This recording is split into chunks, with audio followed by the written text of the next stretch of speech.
ഇപ്പോൾ നൽകാൻ കഴിയുന്ന ഏറ്റവും പ്രധാനപ്പെട്ട വാർത്ത ഇസ്മായിൽ ഹനിക്ക് പിന്നാലെ ഹമാസിൻ്റെ സൈനിക മേധാവിയെ കൊലപ്പെടുത്തിയെന്ന് ഇസ്രയേൽ സ്ഥിരീകരിച്ചിരിക്കുന്നു. ഖാൻ യൂനിസിൽ ജൂലൈ 13-നാണ് തങ്ങൾ ഈ മുഹമ്മദ് ഡീഫ് എന്ന് പറയുന്ന ഹമാസിൻ്റെ സൈനിക മേധാവി, സൈനിക ഹെഡായിരുന്നു. കഴിഞ്ഞ കുറേ ദിവസങ്ങളായി ഇത്തരത്തിലൊരു വാർത്ത വലിയ രീതിയിൽ തന്നെ അന്തർദേശീയ മാധ്യമങ്ങൾ നൽകുന്നുണ്ടായിരുന്നു. കാരണം ഈ ഹനിയയ്ക്ക് ഈക്വലായിട്ട് തന്നെയുള്ള ഹമാസിൻ്റെ ഏറ്റവും വലിയ ഒരു തലവനാണ് മുഹമ്മദ് ഡീഫ്.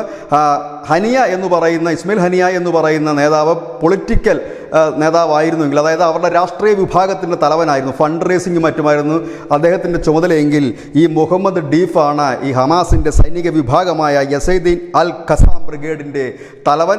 ഇത് മോസ്റ്റ് വാണ്ടഡ് പട്ടികയിൽ 2015 അമേരിക്ക പെടുത്തിയിരിക്കുന്ന വ്യക്തി കൂടിയാണ്. ഏതായാലും ഇപ്പോൾ ഇസ്രായേൽ സൈന്യം സ്ഥിരീകരിച്ചിരിക്കുന്നു. ഇസ്രായേൽ സൈന്യം പറയുന്നത് ഇങ്ങനെയാണ്: ഗാസയുടെ തെക്കൻ പ്രദേശമായ ഖാൻ യൂനിസിൽ കഴിഞ്ഞ മാസം നടത്തിയ വ്യോമാക്രമണത്തിൽ മുഹമ്മദ് ഡീഫ് കൊല്ലപ്പെട്ടിരിക്കുന്നു.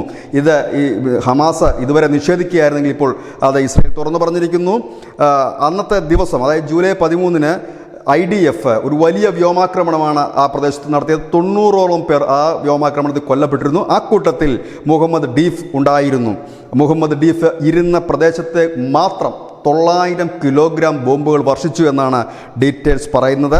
പൗണ്ടിലാണത് കിലോഗ്രാമിലേക്ക് കൺവെർട്ട് ചെയ്യുമ്പോൾ 900 കിലോഗ്രാം എന്നാണ് മനസ്സിലാക്കാൻ കഴിയുന്നത്. ഏതായാലും അവിടെ ആ വീടിരുന്ന സ്ഥലത്ത് ഒരു വലിയ ഗർത്തമാണ് ഇപ്പോൾ അവശേഷിക്കുന്നത് എന്നാണ് ഇസ്രായേൽ ഇപ്പോൾ സ്ഥിരീകരിച്ചിരിക്കുന്നത്. സാധാരണഗതിയിൽ ഇത്തരം വലിയ ആളുകളെ അല്ലെങ്കിൽ വലിയ ഭീകരരെ മറ്റുമൊക്കെ കൊലപ്പെടുത്തിയ ശേഷം അവരുടെ DNA ടെസ്റ്റ് കൂടി നടത്തിയിട്ടാണ് സ്ഥിരീകരണം വരുന്നത്. നമുക്കിത് ഒസാമ ബിൻ ലാദൻ്റെ കേസിലൊക്കെ നാം ഇത് കണ്ടതാണ്. ദിവസങ്ങൾക്ക് ശേഷമാണ് അമേരിക്ക അതിൻ്റെ സ്ഥിരീകരണം നൽകിയത്. കാരണം ഇവരുടെ DNA മറ്റുമൊക്കെ പരിശോധിച്ച് ഇവരാണെന്ന് ഉറപ്പ് വരുത്തിയ ശേഷമാണ് അവർ പറയുന്നത്. ഇപ്പോൾ ഏതായാലും ഇസ്രായേൽ സൈന്യം ഔദ്യോഗികമായി തന്നെ അറിയിച്ചിരിക്കുന്ന ഹമാസിൻ്റെ സൈനിക മേധാവിയായ മുഹമ്മദ് ഡീഫിനെ തങ്ങൾ കൊലപ്പെടുത്തിയത്. ഏതായാലും ഹമാസിന് വലിയ തിരിച്ചടിതനാണ്. അവരുടെ പ്രധാനപ്പെട്ട 2 പേർ, ഒന്ന് സൈന്യത്തെ നയിക്കുന്ന വ്യക്തി, മറ്റൊന്ന് അവരുടെ പൊളിറ്റിക്കലായി അവരെ മറ്റ് മേഖലകളുമായി ബന്ധിപ്പിക്കുന്ന ഫണ്ട് റൈസർ കൊല്ലപ്പെട്ടിരിക്കുന്നു. ഏതായാലും 1197 പേരുടെ കൊലപാതകത്തിൻ്റെ മുഖ്യ ആസൂത്രകനും നടത്തിപ്പുകാരനുമായിരുന്നു ഈ സൈനിക മേധാവിയായ മുഹമ്മദ് ഡീഫ്. മുസ്ലിം മലയാളം.